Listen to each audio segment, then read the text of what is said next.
Yang kami hormati Bapak Kepala Sekolah SD Negeri Kuing 03, Bapak Budi Suwiji. Yang kami hormati Bapak Ibu Guru SD Negeri Kuing 03. Pertama-tama marilah kita panjatkan puji syukur kehadirat Allah Subhanahu wa Ta'ala yang telah memberikan rahmat, taufik serta hidayahnya kepada kita semua sehingga kita dapat berkumpul di sini tanpa ada suatu halangan apapun. Salawat dan salam kita aturkan kepada junjungan kita Nabi Agung Muhammad Sallallahu Alaihi Wasallam yang kita nantikan syafaatnya di yaumil akhir nanti. Amin Allahumma amin. Terima kasih kami ucapkan kepada Bapak Ibu Guru yang telah menyempatkan waktunya di acara diseminasi budaya positif oleh Bapak Ahris Maula Ulia CGB Angkatan ke-11. Susunan acara sebagai berikut. Yang pertama pembukaan, yang kedua sambutan dari kepala sekolah, yang ketiga inti, keempat tanya jawab, dan yang terakhir penutup. Untuk mengawali acara pada siang hari ini, mari kita membaca basmalah bersama-sama. Bismillahirrahmanirrahim. Acara yang kedua yaitu sambutan dari Kepala Sekolah SD Negeri Kuing 03. Kepada Bapak Budi Suwiji kami persilakan.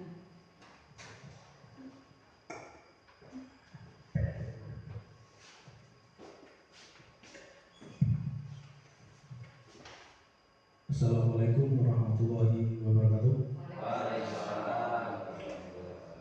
Bapak Ibu Guru SD 3 yang saya hormati, khususnya kepada Ahris Maulawiyah yang siang hari ini akan melaksanakan diseminasi tentang budaya positif. Dan selanjutnya marilah kita bersyukur, alhamdulillah pada siang hari ini kita masih diberikan kenikmatan berupa kesehatan sehingga bisa melaksanakan tugas dengan baik, lancar, dan semoga tidak ada halangan suatu apapun. Yang selanjutnya juga kita lakukan sholawat dan salam kita berikan kepada junjungan Nabi Muhammad Sallallahu Alaihi Wasallam yang akan kita nantikan syafaatnya di hari kiamat. Bapak Ibu yang saya hormati, terutama kepada Mas Ahris, saya berharap dengan diseminasi ini juga nanti akan menghasilkan bisa diterapkan di pembelajaran. Dan juga kepada Bapak Ibu yang juga mengikuti, kiranya kita ambil segi positifnya sebagai pembelajaran dan juga bisa diterapkan di kelas masing-masing. Diseminasi ini adalah hasil dari kegiatan selama 3 bulan. Pertama yaitu terkait dengan kegiatan guru penggerak. Untuk itu saya sebagai kepala sekolah insya Allah siap memfasilitasi bersama dengan Bapak Ibu Guru. Jadi setiap ada kepentingan untuk diseminasi kegiatan guru penggerak yang utamanya yang akan dilaksanakan kurang lebih ini sudah berkurang 2 bulan, berarti tinggal 3 atau 4 bulan ke depan.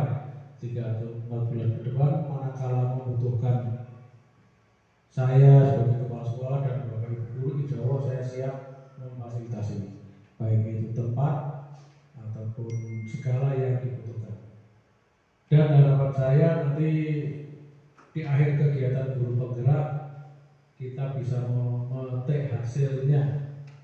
Saya lihat sendiri dari sekian baru tahap pertama saja, dari sekian guru penggerak UMA terutama kayaknya sudah ada peningkatan juga, Mas Roza, Mbak Dia, dan semoga semuanya jadi guru penggerak itu tidak hanya asal mengikuti saja, kita ambil hikmahnya dan dapat diterapkan di kelas masing-masing. Terutama kemarin, apalagi ini tentang budaya positif. Budaya positif itu adalah budaya yang terutama yang baik yang akan diterapkan di sekolah masing-masing, di kelas masing-masing. Dan saya nanti mohon maaf Pak Aris tidak bisa menemani sampai dengan acara selesai karena ada kepentingan untuk mendampingi anak di karnaval yang akan dilaksanakan di Kecamatan Badung.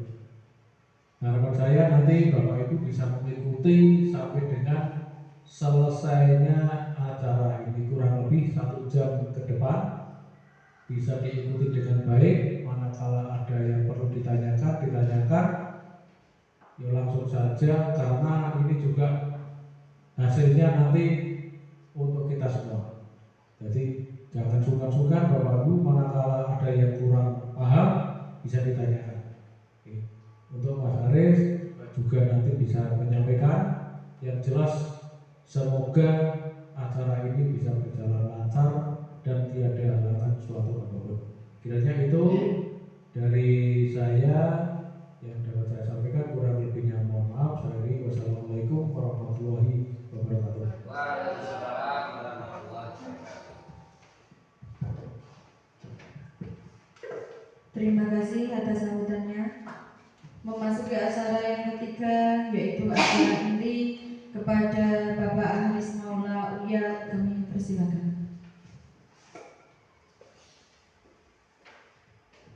Oke, terima kasih atas waktunya. Assalamualaikum warahmatullahi wabarakatuh.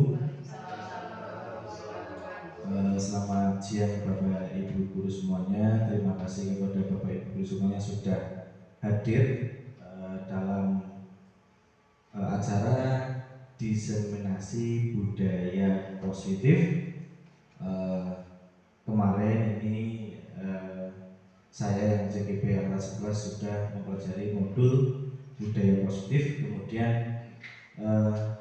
harapannya kami menularkan budaya positif ini ke rekan-rekan sejawat guru.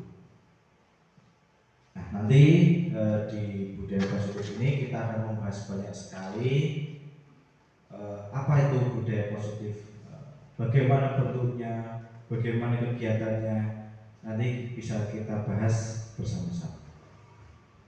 Nah, di sini terdapat pengertian budaya positif, yaitu nilai-nilai, keyakinan-keyakinan dan kebiasaan yang ada di sekolah yang berpihak pada murid agar murid dapat berkembang menjadi pribadi yang kritis, penuh hormat dan bertanggung jawab. Jadi ada banyak sekali elemen-elemen budaya positif, tidak hanya kebiasaan-kebiasaan, nilai-nilai, keyakinan dan kebiasaan-kebiasaan di sekolah itu wujud dari budaya positif yang tentunya harus berpihak pada murid. Nah, di sini ada konsep inti budaya positif. Yang pertama ada perubahan paradigma belajar, disiplin positif, nilai-nilai kebajikan, kebutuhan dasar manusia, motivasi perilaku manusia, posisi kontrol guru, keyakinan, dan segitiga restitusi. Kita nanti akan membahas satu persatu dari poin-poin budaya positif yang tentunya bisa kita terapkan baik di kelas maupun di sekolahan. Nah, yang pertama yaitu perubahan paradigma belajar. Nah, jadi karena ilmu pengetahuan itu selalu berkembang, maka tentunya perubahan itu sangat diperlukan, baik di pembelajaran di sekolahan itu kita akan mengalami yang namanya paradigma yang belajar yang baru. Jadi paradigma belajar yang baru ini yaitu pembelajaran berdiferensiasi, sehingga para peserta didik belajar sesuai dengan kebutuhannya berdasarkan tahap perkembangan sesuai teori psikologi modern untuk mewujudkan profil pelajar Pancasila. Apa itu profil pelajar Pancasila? Nah, di sini ada terdapat berapa, Pak Rofi, ada berapa ini profil pelajar Pancasila di sini? Nah, 6. Yang pertama ada beriman dan bertakwa kepada Tuhan Yang Maha Esa, bergerak global, bergotong royong, kreatif, anarkis dan mandiri. Ini kalau kita menghafal satu kata ada sulit. Ini ada lagunya Bapak Roni. Kira-kira siapa di sini yang bisa merangkum ini menjadi sebuah lagu yang bagus dan tentunya lagu yang sangat ceria sekali. Oh iya, Ibu Emma ini akan memberikan gerak dan lagu. Kita sambut doa maju ke depan. Terima kasih Bapak Ibu, nanti mohon berdiri ya. Sebentar, profil pelajar Pancasila itu nanti kalau saya pelajar seperti ini, belajar Pancasila, belajar beriman gini ya, beriman dan bertakwa pada Tuhan Yang Esa dan berakhlak mulia, berakhlak mulia, berkebinekaan global, terus gotong royong, mandiri, kreatif, bernalar, kritis. Oke, yuk kita peragakan bareng-bareng. Semuanya berdiri deh, Pak Novi. Ya.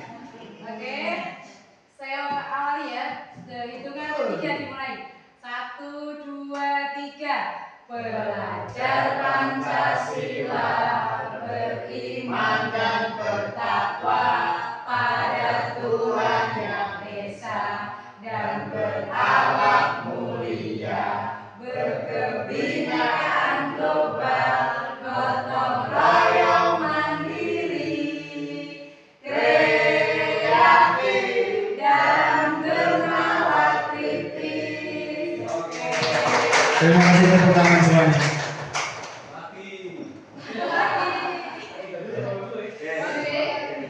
Sangat luar biasa sekali menjadikan kita semangat dalam kegiatan siang hari ini. Benarkah Bapak Ibu? Benar. Mantap. Nanti lagu tersebut bisa kita terapkan di kelas masing-masing. Kita mengajarkan anak menyanyi profil pelajar Pancasila biar dia terngiang-ngiang dan kemudian masuk ke dalam hatinya. Kemudian untuk mempengaruhi perilaku pribadinya baik di sekolah maupun di masyarakat. Lanjut. Nah, perubahan paradigma stimulus respon dari kontrol atau teori pilihan Bapak Ibu. Nah, sesungguhnya siapa yang memiliki kontrol tersebut? Kita di sini ada perbandingan, yaitu stimulus respon dan teori kontrol atau pilihan. Yang pertama, stimulus respon ini kebiasaan lama yang disebutnya. Kita tuh mencoba mengubah orang agar berpandangan sama dengan kita. Kamu tuh harus seperti ini, kudu ini. Nah, padahal teori kontrolnya yang benar itu adalah kita berusaha memahami pandangan orang lain tentang dunia. Jadi setiap orang itu mempunyai insight, pandangan masing-masing. Tidak bisa kita samaratakan harus seperti ini, harus B, harus C. Gambaran orang lain terhadap dunia itu tidak harus sama. Kemudian perilaku buruk dilihat sebagai suatu kesalahan. Padahal semua perilaku itu memiliki tujuan. Jadi selalu ada maksud tersembunyi di situ. Tapi kita biasanya langsung berpikir negatif. Stimulus respon, orang lain bisa mengontrol saya. Dari teori kontrol itu hanya Anda yang bisa mengontrol diri Anda. Artinya, selama ini kita membiarkan orang itu mengontrol diri kita. Padahal siapa yang memiliki kontrol semua, yaitu adalah diri kita sendiri yang mempunyai kontrol terhadap perilaku kita. Dan saya bisa mengontrol orang lain, Anda tidak bisa mengontrol orang lain. Berpikir menang kalah dan berpikir menang dan menang. Nah, selanjutnya saya akan bertanya kepada Bapak Ibu semua, ketika kita mendengar disiplin, apa yang pertama kali terbenak di pikiran Bapak Ibu guru semuanya? Ayo, coba Pak Ramlan, ketika mendengar disiplin itu apa yang ada di pikiran Pak Ramlan? Menurut saya disiplin itu teratur. Disiplin itu Teratur. Oke, terima kasih Pak Ramlan sudah. Teratur. Apalagi Ibu guru juga. Datang tepat waktu. Datang tepat waktu. Teratur, datang tepat waktu. Kemudian Mematuhi aturan. mematuhi aturan. Ada lagi? Apa Ibu guru? Tertib. Tertib. Datang tepat waktu, tertib, taat aturan. Apakah itu benar? Apakah itu salah? Tidak ada yang benar, tidak ada yang salah. Mari kita lihat apa itu makna disiplin. Dalam budaya sehari-hari kita, disiplin ini kita artikan sebagai kepatuhan, manut, sendika dawuh nek wong Jawa ngomong. Nah, padahal sebenarnya maksud kata disiplin bukan hal itu. Tetapi, nah ini Bapak Ibu, disiplin ini adalah mengacu disiplin yang memiliki tanggung jawab terhadap apa yang dilakukannya berdasarkan nilai-nilai diyakini. Artinya itu datang dari diri kita sendiri, memiliki tanggung jawab berdasarkan nilai-nilai yang diyakini oleh diri sendiri. Sedangkan disiplin positif yaitu salah satu penerapan disiplin yang bertujuan untuk menumbuhkan kesadaran. Nah, ini kita harus bawahi, yaitu kesadaran serta memberdayakan peserta didik tanpa imbalan atau penghargaan alias reward. Jadi selama ini kita selalu kadang mengiming-imingi anak supaya dia melakukan apa yang kita mau. Nanti kalau menjawab kamu akan mendapatkan permen misalkan. Nah, ini anak berarti masih mengharap imbalan permen. Padahal maunya adalah gorengan. Jadi nak minta telembung itu ya kan itu bisa itu apa bongkar.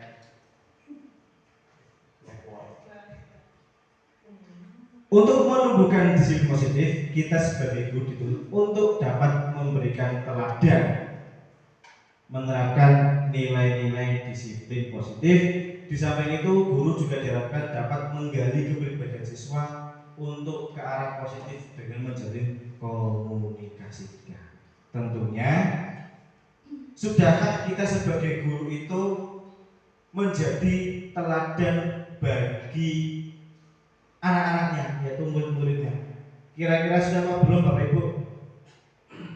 Kita memberikan teladan bagi murid-murid. Apa itu teladan? Yaitu perilaku yang dapat menjadi contoh bagi anak atau murid. Contohnya apa Bapak Rofi? Kenapa kok saya bilang saya menjadi contoh baik bagi anak-anak? Salah satu contohnya adalah saya selalu datang tepat waktu saat berangkat ke sekolah.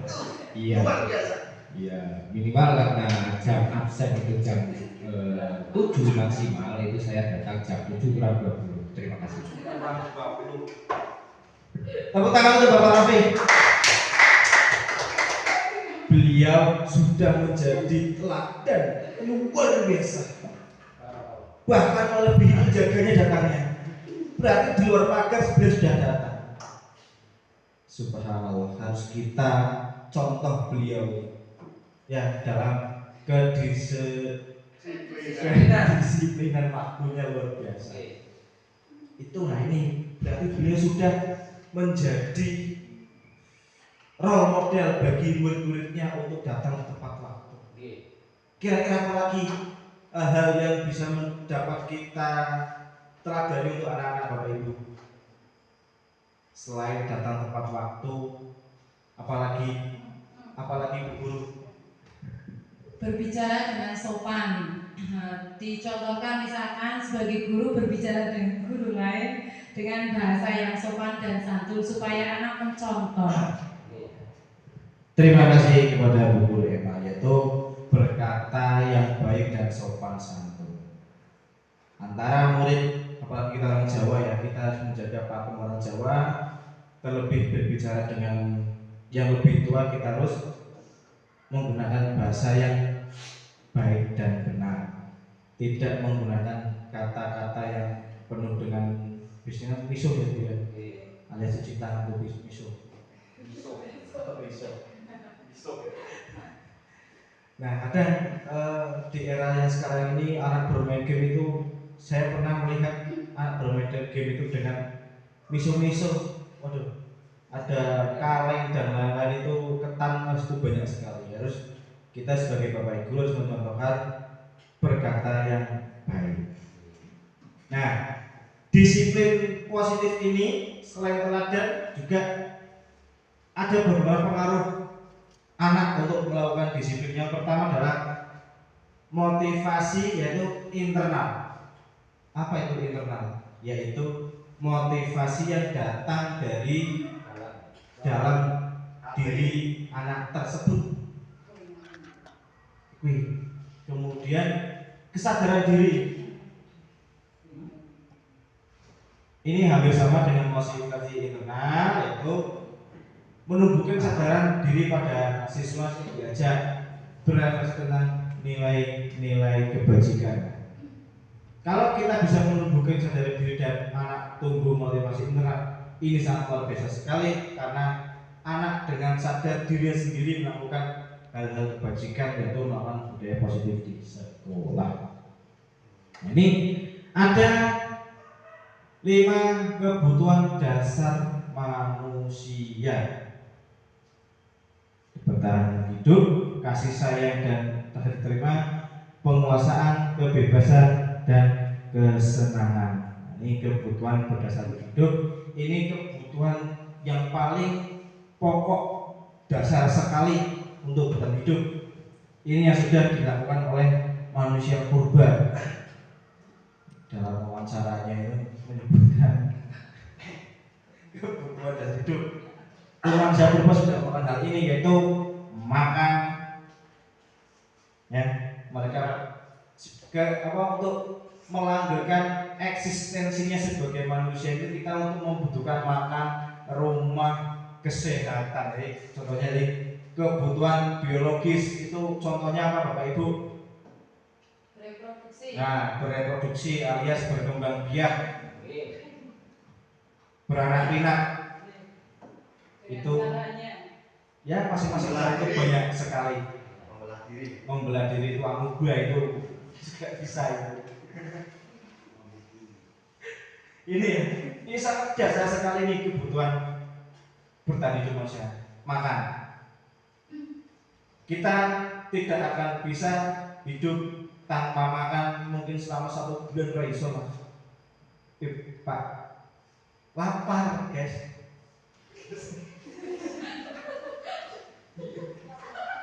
Selanjutnya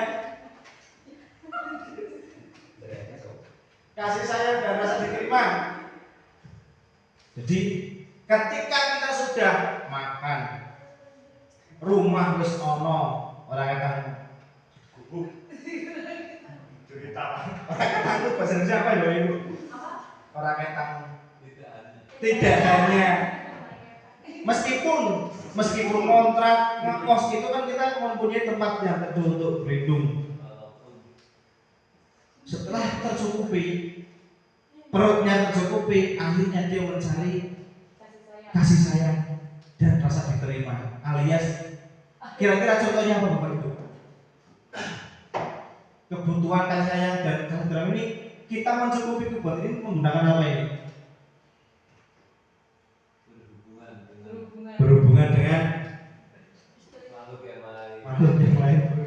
Ayam, petik atau apa? Oh, manusia yang lain. Ayam, makhluk astral bisa. Nah, ini bisa kita penuhi dengan menjalin hubungan pertemanan, Pak. Bapak Ibu. Ya. Bergaul dengan teman. Pasangan Kemudian, hidup. nah, pasangan hidup. Bisa nggak kalau pasangan mati, Bapak Ibu? Tidak ya, harus hidup ini. Istri, suami, anak, keluarga, friend, tetangga, masa gitu ya. Nah ini bisa ternyata Bapak Ibu, ada nih binatang peliharaan ini bisa memenuhi rasa sayang kita. Contohnya ada. Nah ini Pak Ramal ini kan beliau mempunyai sapi. Ya setiap sore itu mengarit. Kalau beliau itu tinggal pergi jauh sebentar di mana kegiatan PPS berapa hari, beliau masih akan kangen sekali dengan sapinya. Nah makanya ketika pulang beliau akan melepas rindu dengan sapinya, yaitu melepaskan kasih sayang dan rasa diterima. Nah ini bisa kita penuhi dengan binatang peliharaan Bapak Ibu.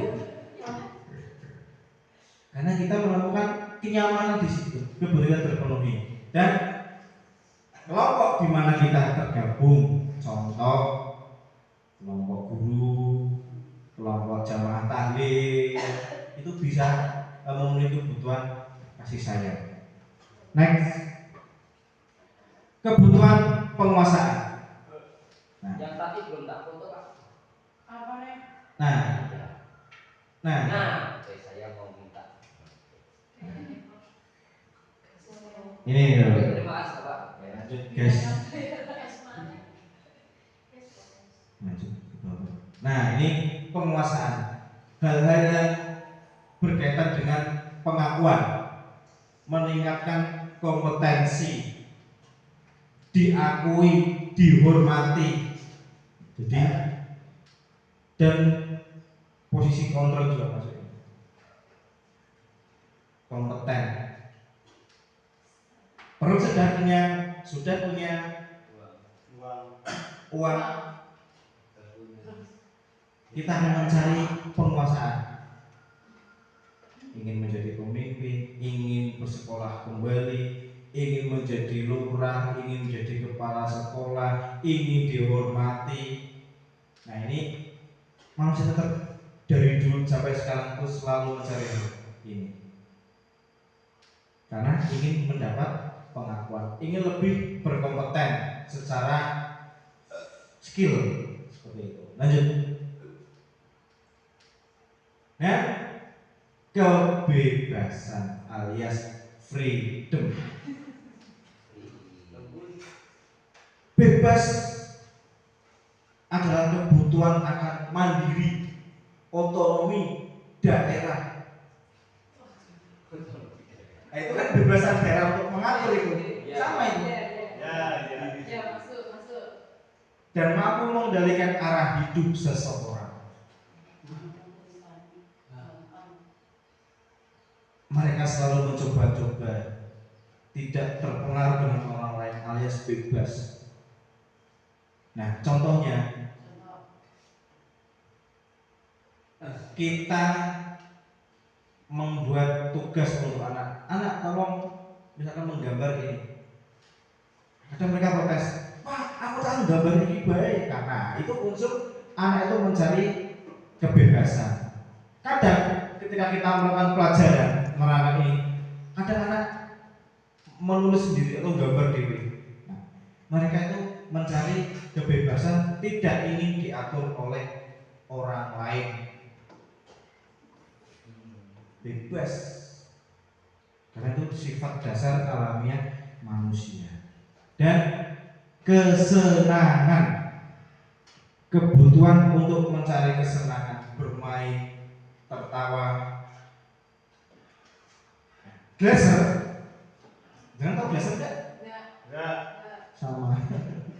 Menghubungkan kebutuhan akan kesenangan dengan belajar. Semua hewan, nah ini yang intelijensi tinggi, mereka bermain.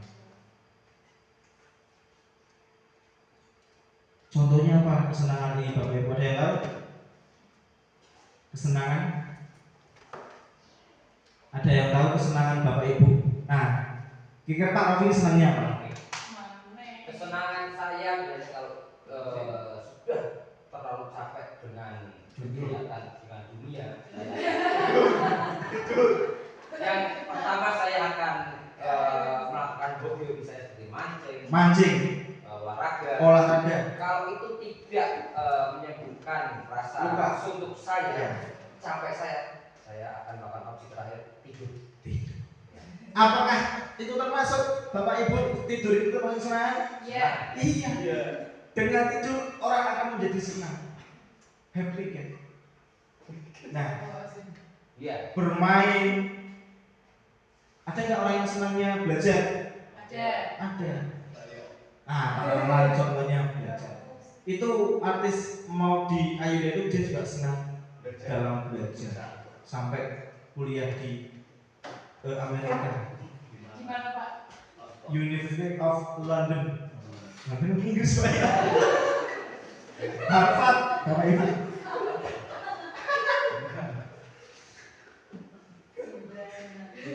Nah, ada beberapa motivasi perilaku manusia dalam melakukan aktivitas. Contohnya anak nih ya, kita contohkan di sekolahan. Yang pertama adalah menghindari hukuman atau ketidaknyamanan. Berangkat gasik karena tidak mau dihukum. Nah, itu kan motivasinya itu. Terus menggarap tugas, mengerjakan tugas supaya tidak dihukum oleh bapak ibu guru. Itu yang pertama. Yang kedua, mendapatkan imbalan atau penghargaan. Siapa yang mengerjakan nilai 100 akan mendapatkan hadiah batagor misalkan. Kemudian yang terakhir itu menghargai diri sendiri atau kesadaran diri manusia. Ini yang luar biasa sekali. Nah, kira-kira tipe seperti apakah murid yang ada di kelas panjenengan Bapak Ibu Guru? Saya pengen tahu tipe murid yang mana yang biasanya ditemukan di kelas panjenengan Bapak Ibu. Apakah yang menghindari hukuman, atau anak yang pengen dapat imbal, atau kesadaran diri sendiri? Saya pengen tahu kira-kira murid panjenengan itu yang seperti apa Bapak Ibu. Ayo, ada yang ingin berpendapat? Ayo. Kalau di kelas saya kebanyakan yaitu untuk menghindari hukuman atau ketidaknyamanan. Mereka datang pagi-pagi atau tepat waktu supaya tidak dihukum, karena nek terlambat nanti dihukum. Seperti itu. Oke, berarti di kelas, oh ya lanjut Pak Amalan. Kalau di tempat saya ada yang unik, satu saja. Tipe anak yang masa bodoh terhadap hukuman itu masuk yang mana? Ada itu, kenapa bisa seperti itu? Oh ya, masa bodoh terhadap hukuman. Intinya berarti double Pak. Maka contoh seperti apa Pak? Berangkat siang. Contohnya Perilakunya. Kalau Pak Guru menjelaskan, coba apa? Saya belum mendengar teori coba itu seperti apa. Mengganggu temannya. Oh, mengganggu teman. Tidak peduli dengan gurunya, tidak peduli dengan temannya. Itu belum termasuk tipe di situ. Saya sudah bingung. Itu tipe yang mana? Terima kasih. Tadi di kelasnya Bu Guru Herma itu anak yang takut dengan hukuman mati. Kalau ini kebalikannya, deblek. Nah, termasuk yang mana? Ya tidak di mana-mana. Nah, bagaimana kita cara mensikapi anak seperti itu? Tenang Bapak Ramlan, ada jawabannya. nanti di slide terakhir itu saya akan jelaskan dengan sejelas-jelasnya. Akan saya praktekkan bagaimana cara menangani anak tersebut. Pasti besoknya langsung anaknya semangat dalam bersekolah. Nah, ini tadi ada motivasi anak yang pertama eksternal ya dari luar untuk menghindari hukuman, kemudian imbalan, dan terakhir adalah internal kesadaran dirinya sendiri. Nah, ini perbedaan hukuman dan konsekuen. Kalau hukuman itu secara alamiah terjadi, maksudnya gitu ya. Tapi kalau konsekuensi itu kita sudah mempunyai sebuah aturan. Jika itu dilanggar, maka konsekuensinya adalah anak itu mendapatkan apa yang harus dilakukan. Contohnya ini sesuatu yang menyakitkan ya. Hukuman itu selalu bersifat menyakitkan. Kalau konsekuensi harus terjadi karena sudah menjadi konsekuen. Dilanjut, membuat anak sakit baik fisik maupun psikis. Contohnya telat lari-lari, fisiknya kesel, kemudian anak juga malu mendapat perhatian dari orang lain, psikisnya terganggu dan terguncang. Kalau konsekuensi itu membuat anak tidak nyaman dalam jangka waktu yang pendek. Kalau anak dapat hukuman, dia akan membenci yang namanya kedisiplinan. Tapi kalau konsekuen itu anak menghargai disiplin. Nah, ini bisa Bapak Ibu lihat di sini. Nah, ini hukuman dan konsekuensi. Lanjut. Nah, ini tentang apa itu restitusi.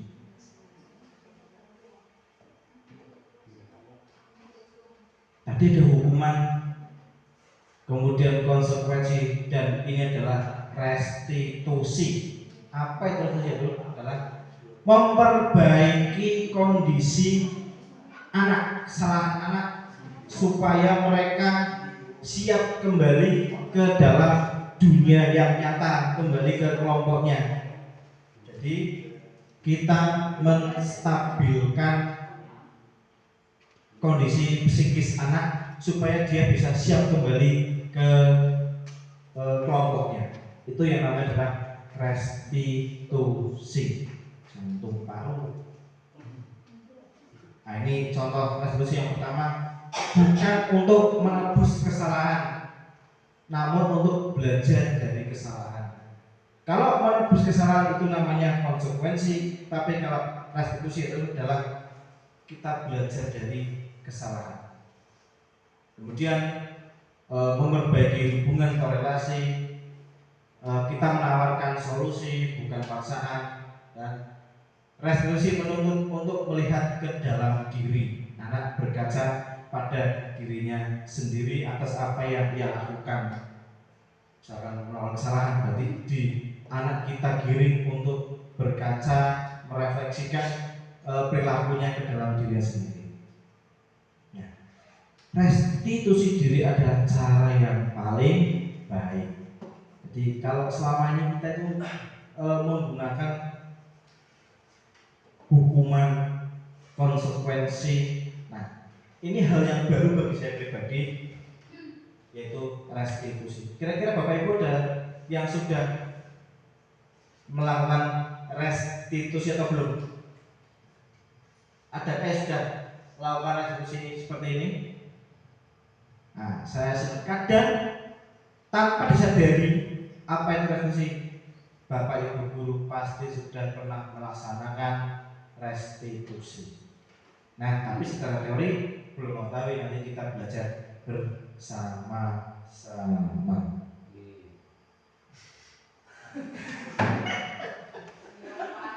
Ini ada posisi kontrol guru. Ini Bapak Ibu guru ya, ini Bapak gurunya sangat tampan sekali. Ada Bapak bapak guru atau ibu guru yang menjadi seorang penghukum, senangannya menghukum, perannya gurune ketara galak, otoriter seperti Mumsidong, bersifat satu arah, tidak dua arah. Kita tidak mencari kesalahan anak, bagaimana melakukan solusi, tapi sampai yang salah, kamu harus seperti ini. Nah, itu guru sebagai penghukum. Kemudian guru pembuat rasa bersalah. Seperti apa? Nanti kita beri contoh. Kemudian guru sebagai memantau diam-diam memantau perilaku siswa di sekolahan, apakah dia melanggar aturan atau tidak. Kemudian guru sebagai teman, nah ini dekat dengan anaknya, beda dengan murid. Dan guru sebagai manajer, melakukan bersama-sama dengan murid bagaimana cara menemukan solusi dari sebuah masalah. Nah, ini contohnya murid. Contoh 5 posisi kontrol. Siswa tidak memakai atribut seragam lengkap saat upacara bendera. Ini contoh kalau seorang Pak Guru penghukum. Riko, hormat bendera selama 30 menit karena kamu terlambat. Oh, sekarang seragamnya lengkap. Itu penghukum. Nah, ini kalau sebagai pembuat rasa bersalah halus tapi jelekit alias menyakitkan. Ibu sangat kecewa sekali dengan kamu. Berapa kali ibu harus memberitahu kamu ya? Nah, itu kan anak merasa bersalah. Oh iya. Gurunya kecewa dengan saya. Anak merasa bersalah. Nah, ini teman. Nah, ayolah, bagaimana sih kamu? Kemarin kamu sudah janji ke ibu, bukan? Kenapa tidak memakai dasi lagi? Hahaha, ini sebagai teman dan memantau. Kira-kira peraturannya apa ya? Apa yang telah kamu lakukan, Riko? Nah, ini sebagai pemantau. Dan kalau sebagai manajer ini lebih kompleks lagi. Yang pertama yaitu, apakah kamu tahu kesalahan kamu? Jika kamu meyakininya, apakah kamu bersedia memperbaikinya? Nah, ini sebagai manajer yaitu menumbuhkan kesadaran diri pada anak. Sekarang kita kuis. Kira-kira posisi kontrol apakah aku? Ibu lelah sekali mengatakannya. Ibu kecewa sama kamu. Ada yang tahu? Bapak Ibu guru. Kira-kira posisi apa dia, Bapak Rafi? Itu yang tadi membuat bersalah itu. Membuat rasa bersalah. Ya. Kenapa tidak? Ya. Ya, saya setuju dengan Bapak Rafi. Ya, saya setuju. Iya, terima kasih. Terima kasih dari Pak Rafi. Lanjut. Apakah kamu mau mendapatkan stiker bintang hari ini? Kira-kira apa ini? Posisi kontrol apa ini? Apakah kamu mau mendapatkan stiker bintang hari ini? Hah? Teman. Terima kasih. Tepuk tangan Pak Landit.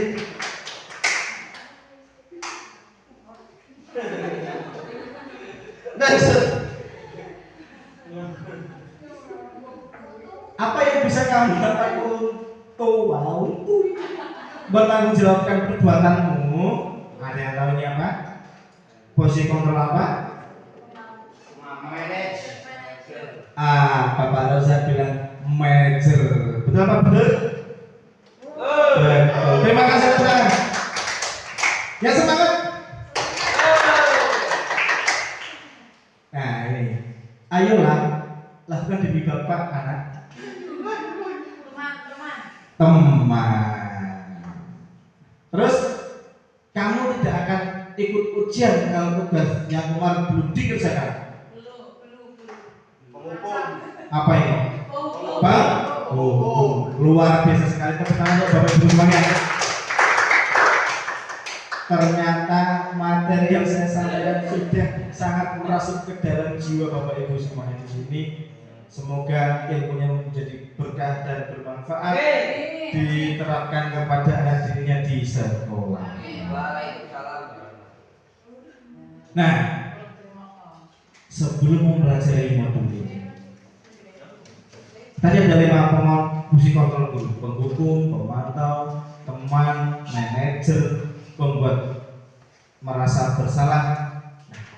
Kira-kira Bapak Ibu guru di sini itu kemarin-kemarin itu di dalam posisi kontrol apa?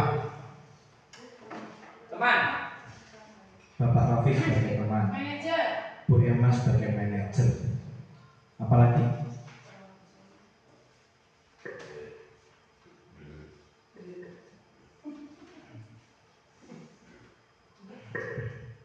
Teman, manajer itu sangat luar biasa.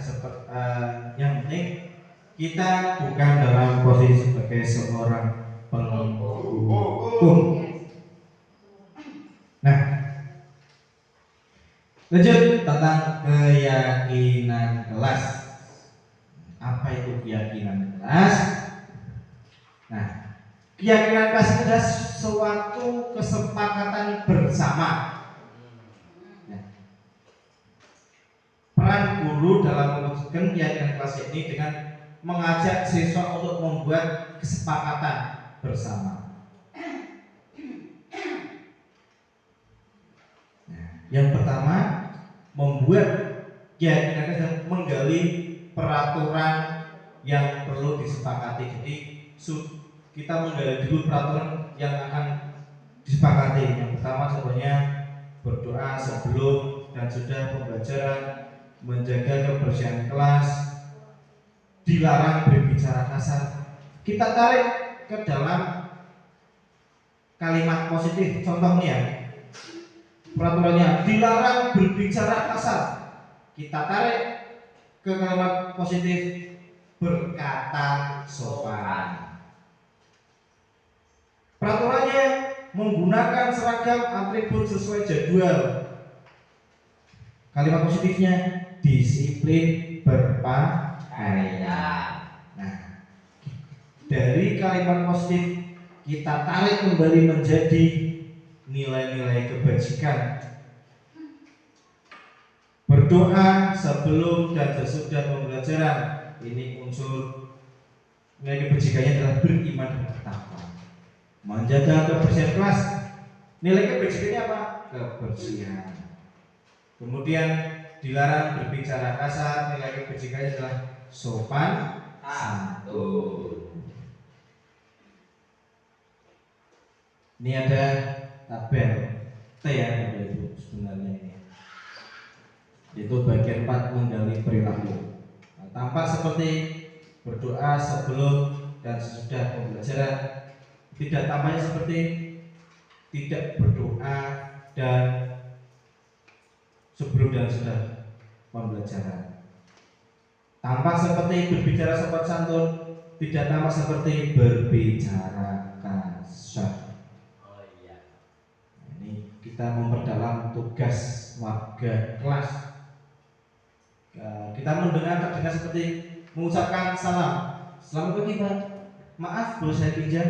Terlihat seperti bertegur sapa, saling membantu saat ada yang membutuhkan, meminta izin, dan berperilaku baik, sopan, tata krama, jujur, bertanggung jawab. Nah, ini contoh kesepakatan kelas. Nah, ini di kelas 6 sudah ada kesepakatan kelas seperti ini. Nah, ini tentunya dibuat bersama-sama dengan murid. Nah, ini bukan hanya ibu guru digawe dewe, tidak. Yang namanya kesepakatan harus kita buat bersama dengan murid. Tepuk tangan untuk kelas 6. Nah, ini yang sangat fenomenal sekali, yaitu tentang segitiga restitusi. Sebelumnya saya ingin Bapak Ibu di sini untuk melakukan ice breaking supaya kita tidak jenuh, supaya kita semangat dalam kegiatan siang hari ini, dan supaya kita tidak mengantuk. Kira-kira siapa yang bersedia untuk melaksanakan ice breaking, Bapak Ibu?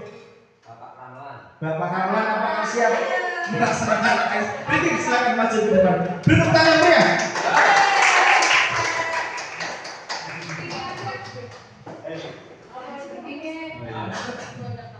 Ayo kita semuanya berdiri menyambut saya yang sedang berdiri. Kita main panjang pendek ya. Siap. Musik. Kita pakai suara kita saja. Pak Aris yang mengungkapkan panjang pendek, saya yang mempraktekkan. Panjang pendek panjang pendek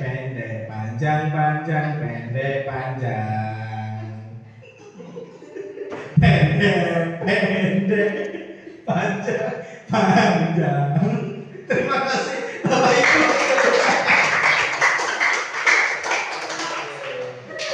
Sangat bermanfaat. Luar biasa. Terima kasih teman-teman. Luar biasa sekali. Ya, kita sudah siap untuk restitusi canggung utama. Ya, restitusi. Nah, Bapak Ibu ya.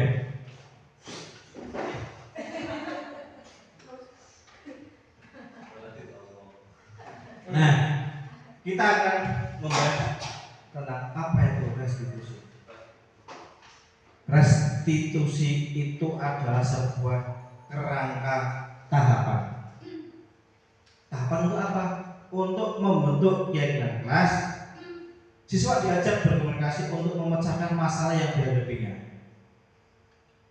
Guru membantu siswa menemukan cara terbaik untuk menuju keyakinan kelas. Alias, jika kita menemukan anak yang melanggar keyakinan kelas, tentunya sebagai guru yang bijak, kita akan mengambil posisi kontrol sebagai seorang manajer. Nah, ini Budi sangat cerdas sekali, luar biasa. Sudah mendapatkan materi yang saya sampaikan. Ada 3 tahapan melakukan restitusi. Yang pertama, menstabilkan identitas. Yang kedua, memvalidasi tindakan yang salah. Kemudian yang ketiga, menanyakan keyakinan. Menstabilkan identitas. Contoh, ada seorang siswa yang berkelahi. Nah, pertama kita melakukan pendekatan. Tidak langsung kita naik cara guru kan dihukum kadang. Kowe gelem nek opo yo? Kamu saya hukum. Tapi kita stabilkan identitasnya dengan cara sudah, nah, tidak apa-apa. Semua orang juga kayaknya pernah deh bertengkar. Nah, supaya dia stabil dulu. Oh, merasa dibela sama gurunya, wis stabil. Kemudian langkah selanjutnya itu memvalidasi tindakan. Kamu pasti punya alasan kenapa kamu bertengkar, kenapa kamu gelut. Ayo, kenapa kamu tadi kok bertengkar? Itu namanya memvalidasi tindakan. Biarkan anak bercerita alasannya apa tadi bertengkar. Kita dengarkan. Nah, setelah itu lanjut, yaitu apa tadi yang terakhir? Menanyakan keyakinan. Nah, Kira-kira apa yang akan kamu lakukan setelah ini? Untuk apa yang kamu lakukan untuk memperbaiki kesalahan kamu? Anak jawab, saya akan meminta maaf, saya tidak akan mengulanginya lagi. Itu contoh merayakan keyakinan. Ini ada contoh segitiga restitusi. Ini sangat bagus sekali. Bisa kembali dulu contoh.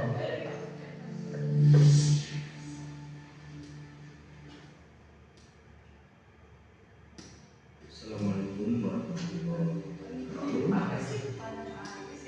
Perkenalkan nama saya Sumatria dan sebagai Kabupaten Restitusi dari ini merupakan sebuah ketika bantu untuk tenang. Kedua ini kita harus menanyakan. Ini sekitar satu. Kamu tahu tidak kenapa Pak Guru panggil di sini?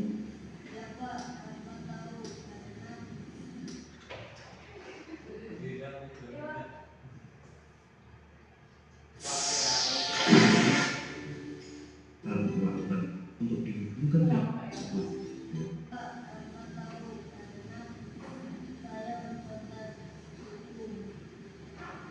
Tapi rahmat mencontoh saat ulangan itu kekuatannya, tapi tidak apa-apa rahmat. Semua orang itu tidak pernah berbuat kesalahan. Coba Pak Guru yang tahu ceritanya Rahmat, kenapa tadi Rahmat mencontoh saat ulangan.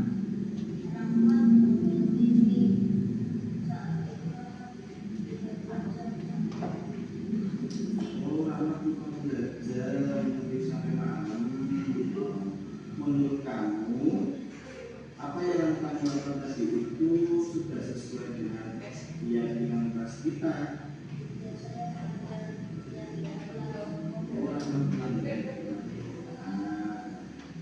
Kemudian apa Rahmat mau nggak memperbaiki kesalahan Rahmat?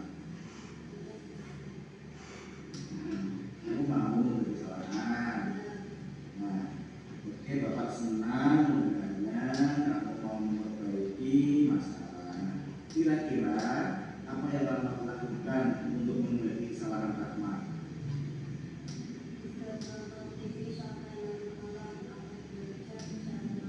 Oh, berarti Rahmat tidak akan menonton TV sama Rahmat. Terus yang kedua, Rahmat akan belajar saat alhamdulillah. Kalau begitu Pak Guru senang mendengarnya. Semoga Rahmat bisa menjalani dengan baik ya. Memberikan Rahmat, Pak Guru mengucapkan terima kasih ya. Ada kasus kedua. Saat sedang istirahat, siswa kelas 6 berlarian menemui Pak Guru. Setelah ditanya, ternyata terjadi perkelahian di kelas 6 antara Arsya dan saya. Ternyata perkelahian itu ketika mereka sedang bersandar dan Zahir menyebut nama orang tua Arsya. Arsya pun sontak marah dan menelpon Zahir. Atas terjadilah perkelahian dua guru tersebut. Zahir, Pak Guru dengar tadi katanya Zahir mau mukul Arsya. Apa itu benar? Ya Pak, saya memukul Arsya. Tidak apa-apa sebenarnya. Pak Guru juga dulu pernah kayaknya teman-teman juga dulu pernah memukul temannya. Tapi juga itu perbuatan salah. Tapi tidak apa-apa, semua orang juga pernah melakukan itu sepertinya ya. Tapi Pak Guru pengen tahu deh kenapa jadi tadi memukul Arsya. Coba ceritakan. Asik mengecek nama buat saya. Wah, kalau Pak Guru dulu juga pasti marah ya karena menghina nama orang tua itu ya. Tapi kira-kira perbuatan dari itu melanggar keyakinan kelas nggak? Melanggar karena dari untuk gitu ya. Kira-kira jadi mau nggak memperbaiki kesalahan dari? Ya Pak,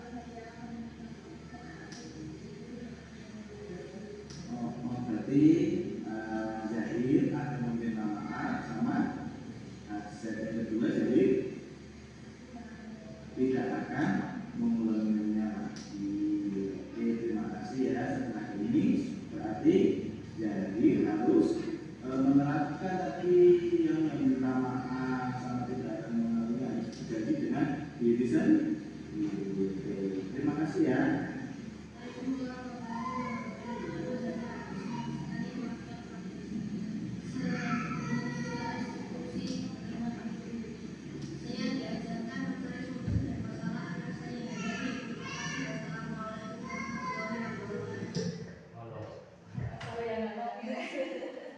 Ini bagian dari praktek segitiga restesi. Tepuk tangan untuk saya. Nah, kiranya saya yakin Bapak Ibu sudah jelas sekali, sudah dicontohkan begitu bagus sekali videonya ya. Nah, itu proses dan tahapan segitiga restitusi. Nah, bagaimana cara menstabilkan anak supaya dia bisa kembali lagi ke kelompoknya dan anak tidak merasa terhakimi. Nah, setelah kita merefleksikan kira-kira hal baru apa yang mengubah paradigma saya yang saya dapatkan, kemudian perasaan yang muncul selama meditasi ini, dan apakah Bapak Ibu guru akan menerapkan hal tersebut di kelas Bapak Ibu. Saya pengen Bapak Ibu guru bagaimana sih setelah kita melaksanakan sesi ini yang saya bawakan tadi terkait dengan budaya positif. Mau Bapak Ibu guru adakah yang ingin berpendapat? Tidak ada? Bagaimana kesan-kesan selama meditasi ini Bapak Rosa?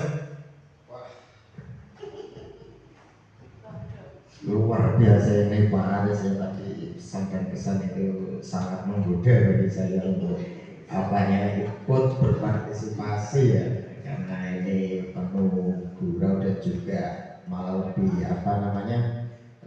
materi itu lebih masuk atau merasuk ke dalam kolbu kita. Ini sangat luar biasa. Nanti Pak Aris bisa mengulang kembali bisa atau bisa ya. Terima kasih Pak. Oke, tepuk tangan untuk Bapak Rosa. Katanya merasuk di dalam kalbu. Yang penting bukan kalbun ya Bapak Ibu, kalbu. Kalau kalbun itu gugup Bapak Ibu. Gitu kiranya dari saya. Terima kasih atas partisipasi dari Bapak Ibu guru yang sudah mengikuti diseminasi budaya positif. Semoga kita bisa mendapatkan nilai-nilai positif untuk diri kita maupun untuk anak kita terapkan di kelas supaya sekolah kita menjadi sekolah yang berbudaya positif. Kiranya dari saya cukup sekian. Mohon maaf bila salah kata. Wassalamualaikum warahmatullahi wabarakatuh. Terima kasih atas diseminasinya yang sangat luar biasa, yang sangat bermanfaat buat Bapak Ibu guru SD Negeri 03. Demikian acara diseminasi budaya positif. Kita tutup bersama dengan bacaan hamdalah. Alhamdulillah.